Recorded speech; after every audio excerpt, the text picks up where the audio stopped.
Hello दोस्तों, कैसे हैं। आज हम लोग पढ़ेंगे अफबाउ सिद्धांत। ठीक है, अफबाउ प्रिंसिपल। अफबाउ सिद्धांत है क्या? तो इलेक्ट्रॉन पहले कम ऊर्जा स्तर वाले उपकोषों अथवा कक्षकों में भरे जाते हैं। ठीक है, तब जाकर वो आगे वाले में बढ़ता है। सबसे कम वाला में पहले ऊर्जा स्तर बढ़ता है, तब जाकर। अब जैसे देख लीजिए, ये नाभिक हुआ।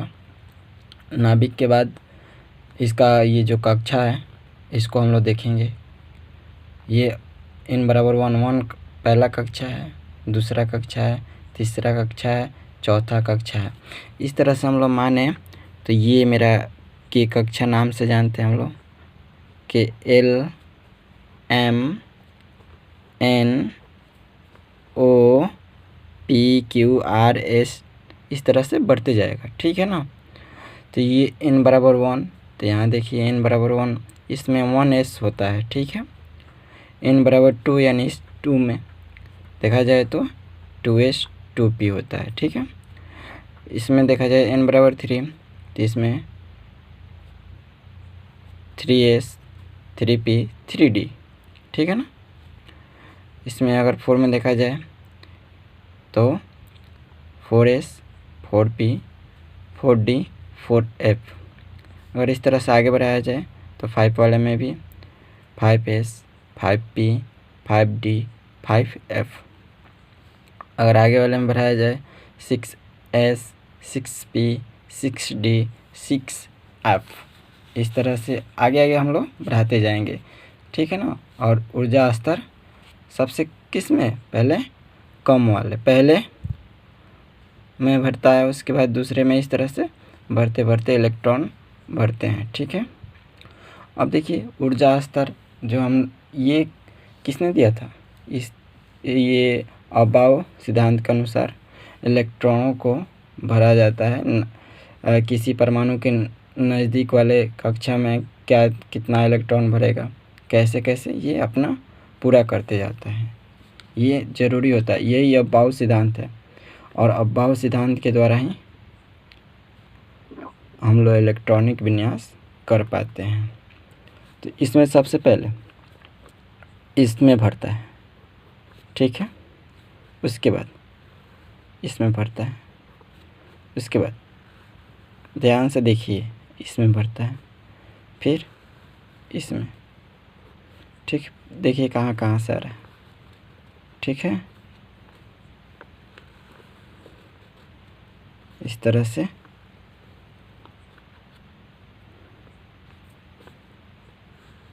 भरता है। ठीक है ना, देख लीजिए इस तरह से भरता है। यानी यहाँ, फिर इधर, फिर यहाँ भर गया, फिर यहाँ से, फिर यहाँ से, फिर यहाँ से। ठीक है, फिर यहाँ से इधर जाएंगे, फिर यहाँ से इधर जाएंगे। यानी ऊपर से नीचे गिरना है सीधे रास्ते में। जिस तरह से मेरा ये लाइनिंग आया हुआ है उस तरह से हम लोग गिरते हैं। और इसी तरह इलेक्ट्रॉनिक विन्यास का ऊर्जा स्तर होता है। अब देखिए यहाँ पे ऊर्जा स्तर क्रम दिया गया है। तो पहले 1s द्वारा देखे हैं ना, तो 1s 2s 2p 3s 3p 3d 4s 3d 5p 6s 4d 5p 6s 4f 5d 6p 7s 7f 5f 6d 7p और 8s। ये हमारा ऊर्जा स्तर क्रम है। ठीक है, इसके बीच कॉमा हम लोग भी दे सकते हैं, सबके बीच कॉमा। ठीक है, कॉमा देकर हम लोग कंप्लीट कर सकते हैं। ठीक है, कॉमा दे दिए। अब देखिए, अब हम लोग नीचे देखते हैं। SPDF में अधिकतम इलेक्ट्रॉनों की संख्या। अब S में कितना इलेक्ट्रॉन होगा अधिकतम, ये हम लोग देखेंगे। पी में कितना होगा, डी में कितना होगा और एफ में कितना होगा, इसके द्वारा, ताकि हम लोग किसी भी इलेक्ट्रॉनिक विन्यास को लिख पाएँ। ठीक है, तो पहले हम लोग एस में देखिए कितना 1 2, 2 से ज़्यादा नहीं होगा। 2 से आप जाइएगा कि एस में 3 ले लें तो नहीं होगा, ऐसे नहीं लिया जा सकता। फिर पी में देखा जाए तो 1 से लेकर 6 तक लिया जा सकता है। फिर डी में देखा जाए तो 1 से लेकर 10 तक। ठीक है, 1 से लेकर 10 तक। उसके बाद एफ में देखा जाए तो एफ में 1 से लेकर 14 तक, यानी 14 तक। ठीक है ना, 14 तक। तो एफ में अधिकतम इलेक्ट्रॉनों की संख्या ये ब्लॉक के नाम से जाना जाता है, S block, P block, D block, F block. ये ऑलरेडी चैप्टर है 11th 12th में। एस ब्लॉक 11th में, एस पी को पढ़ना है 11th में, पी डी एफ पढ़ना है 12th में। ठीक है, इसको चैप्टर वाइज पढ़ना है, समझ में आना चाहिए, ज़रूरी है। अब हम लोग नीचे इलेक्ट्रॉनिक कॉन्फ़िगरेशन, इलेक्ट्रॉनिक विन्यास को जानेंगे कि इलेक्ट्रॉनिक विन्यास है क्या। तो किसी परमाणु में इलेक्ट्रॉनों की व्यवस्था को इलेक्ट्रॉनिक विन्यास कहते हैं, यानी रख रखाव। उसमें कैसे भरता है, कैसे नहीं भरता है, इसी को हम लोग क्या कहते हैं, इलेक्ट्रॉनिक विन्यास कहते हैं। ठीक है, अब हम लोग देखेंगे इलेक्ट्रॉनिक विन्यास। ठीक है ना, इलेक्ट्रॉनिक विन्यास के लिए तत्व और तत्वों की परमाणु संख्या ध्यान में होनी चाहिए। तो इलेक्ट्रॉनिक विन्यास के लिए तत्व और उसकी परमाणु संख्या ध्यान में होनी चाहिए, यानी हद तक याद होनी चाहिए। ठीक है ना, जिसके द्वारा हम लोग किसी भी इलेक्ट्रॉनिक विन्यास को लिख सकें। ठीक है, तत्वों का नाम, संकेत, परमाणु संख्या। ठीक है, तो हम लोग इलेक्ट्रॉनिक विन्यास कर पाएंगे अच्छी तरह से, इसको हम लोग सीखेंगे। ठीक है, तो पहला हाइड्रोजन का देखा जाए। ठीक है, हाइड्रोजन का इलेक्ट्रॉनिक विन्यास लिखते हैं हम लोग 1s1, यह हाइड्रोजन का इलेक्ट्रॉनिक विन्यास हो गया। हीलियम का देखा जाए 1s2, क्योंकि परमाणु संख्या 2 और एस पर हम बोले हैं ना कि 2 होगा। ठीक है, नहीं बुझा रहा है तो यहाँ पे हम लोग लिख दे रहे हैं, एस पे 1 2, पी पे 1 से लेकर कितना 6 तक, और डी पर 1 से लेकर 10 तक, और एफ पर 1 से लेकर 14 तक। ठीक है, इतना हम लोग करके लिख पाते हैं। ठीक है, तो अब देखिए हम लोग लिखते हैं, ये क्या हो जाएगा, लिथियम के लिए 1s2 2s1, बेरिलियम के लिए 1s2 2s2, बोरॉन के लिए 1s2 2s2 2p1। उसके बाद कार्बन के लिए 1s2 2s2 2p2। ठीक है, अब देखिए 1s2 2s2 2p3, 1s2 2s2 2p4। ठीक है, 1s2 2s2 2p5। उसके बाद नियॉन पे आ गए हम लोग,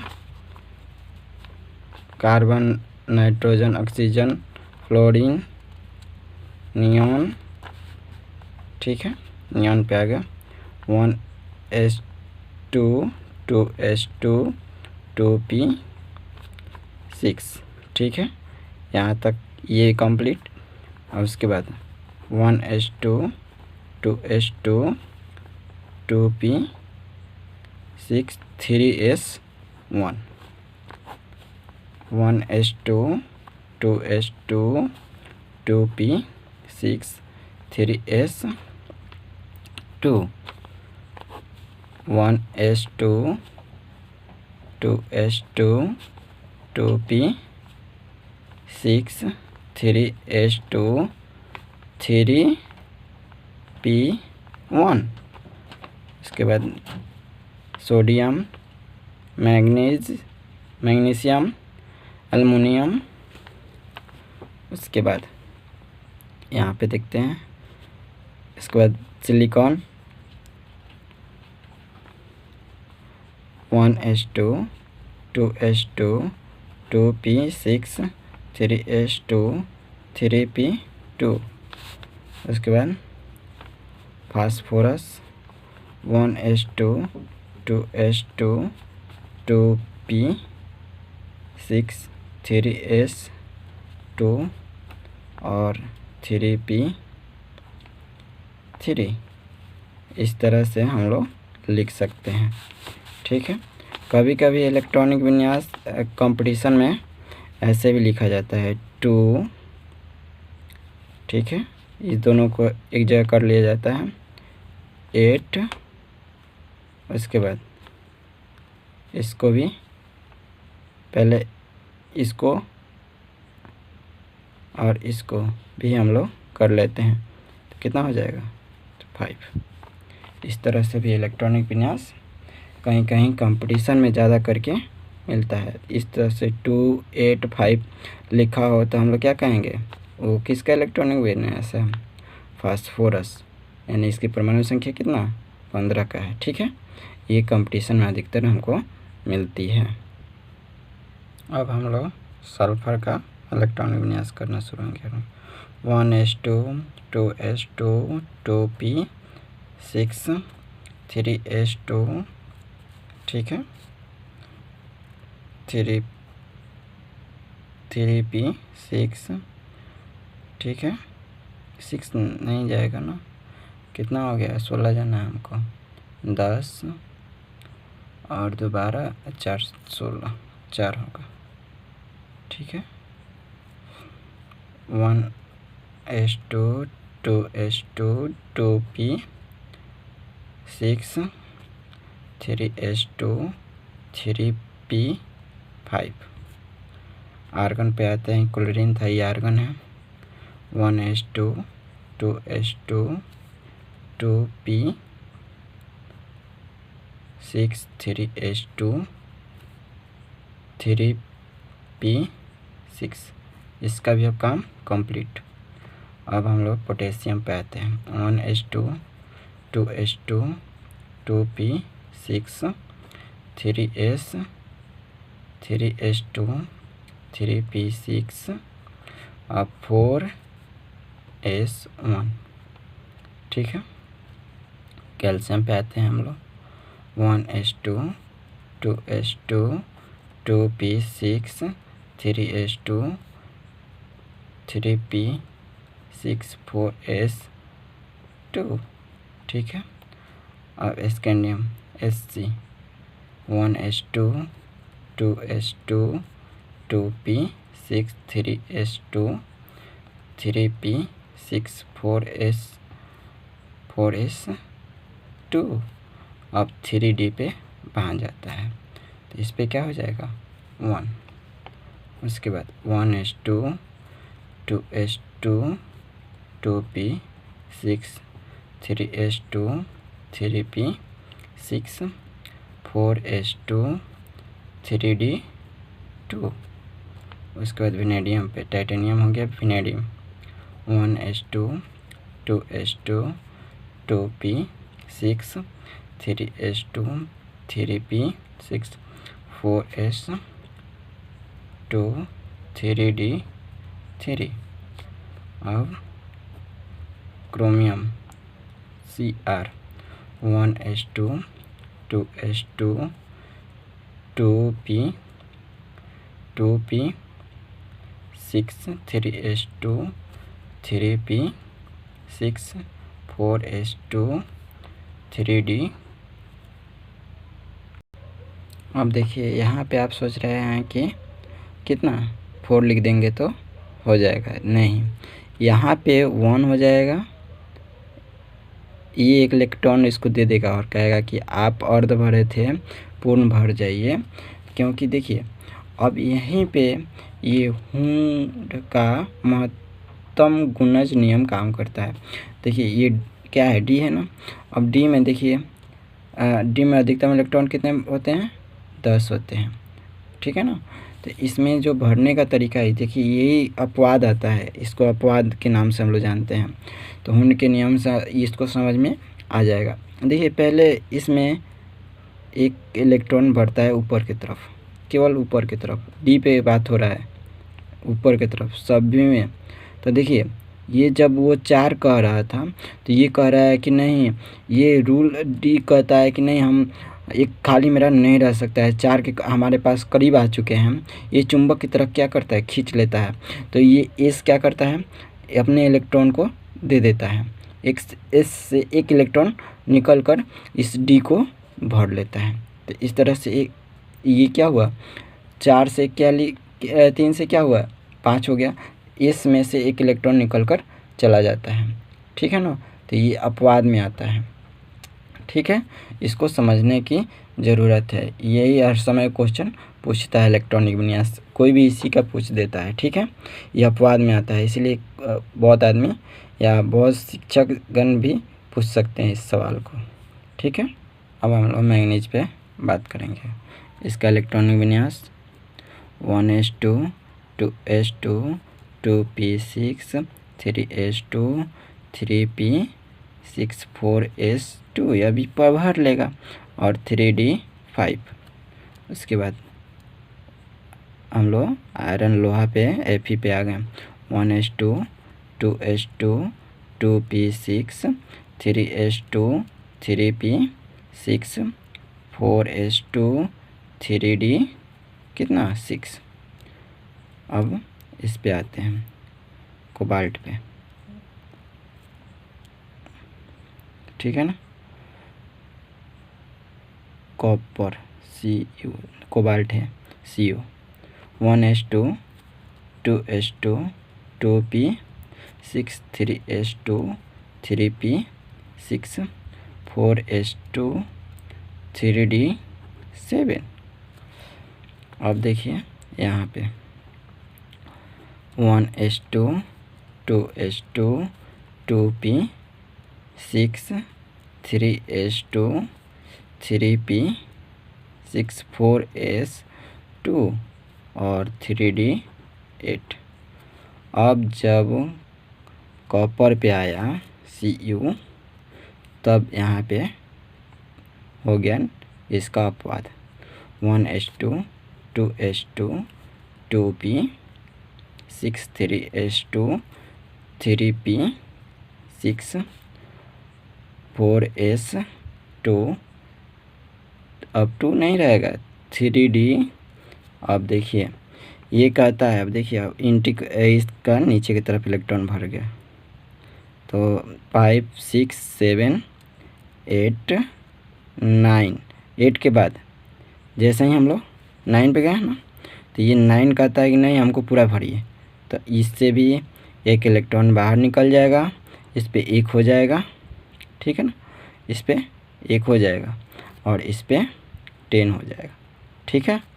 अब लास्ट है Zn, ठीक है ना, zinc. 1s2 2s2 2p6 3s2 3p6 4s, अब ये 2 कर लेगा, 3d10 हो जाएगा। इस सब के बीच आप क्या कॉमा दे सकते हैं, ठीक है। अब देखिए यहाँ पे कुछ बात समझना है आपको। यहाँ पे क्या, ये 2, ये पहला, ये देखिए ये K कक्षा है, ये L है, तो इसका 8, इस ये और ये मिलाकर, ये और ये मिलाकर कितना 18, ठीक है।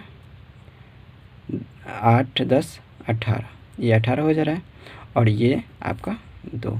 कभी कभी आपका इलेक्ट्रॉनिक विन्यास इस तरह से भी दे सकता है 2 8 18 2, ऐसे भी लिखा जा सकता है। देख लीजिए, तो ये अगर ऐसा लिखा होगा तो क्या कहेंगे कि ये Zn जिंक का इलेक्ट्रॉनिक विन्यास है। ठीक है ना। अब देखिए कुछ प्लस और माइनस में इलेक्ट्रॉनिक विन्यास हम लोग। अब कुछ तत्व पे धनायन और ऋणायन के मतलब पॉजिटिव और नेगेटिव चार्ज दिया हो तो इसका इलेक्ट्रॉनिक विन्यास कैसे करेंगे, ये 12th में पूछता है।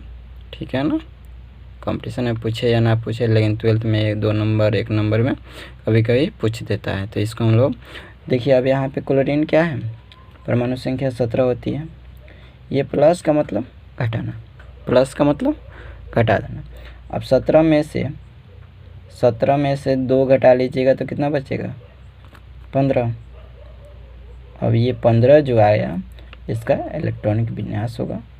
अब ये 1s2 2s2 2p6 3s2 2 2 4 6 10 10 और दोबारा 3p में हम लोग कितना लिख पाएंगे, 15 जाना है तो 3 लिखेंगे ना, तो 3 लिख दिए। ये इसका इलेक्ट्रॉनिक विन्यास हो गया। और ये माइनस का मतलब जोड़ना, तो 17 होता है और 17 और प्लस कितना 2 यानी 19। ठीक है, अगर 3 दिया हो 1 दिया हो तो सेम काम यही करेंगे। अगर 1 हो तो 1 घटाएंगे इसमें, अगर इसमें 3 हो तो 3 घटाएंगे, इसमें माइनस का कितना 3 हो तो इसमें -3 यानी 3 को जोड़ेंगे। ठीक है ना। तो इस तरह से हम लोग इलेक्ट्रॉनिक विन्यास इसको धनायन और एनायन का इलेक्ट्रॉनिक विन्यास कर पाते हैं। किसी तत्व का इलेक्ट्रॉन को देकर क्या होता है, धनायन बनता है, और कोई इलेक्ट्रॉन ग्रहण कर ऋणायन बनता है। ठीक है, इस तरह से इस सब का भी इलेक्ट्रॉनिक विन्यास लिखा जा सकता है। तो 1s2 2s2 2p6 3s2 3p, इस पे 6 देंगे तो 18 हो जाएगा, और उसके बाद 4s होता है ना 1। इस तरह से हम लोग इलेक्ट्रॉनिक विन्यास इस सब का भी कर पाते हैं कि इस पे यही रूल काम करते हैं, सिंपल। ठीक है ना, इसमें सिंपल घटाना जोड़ना होता है इसलिए। ठीक है।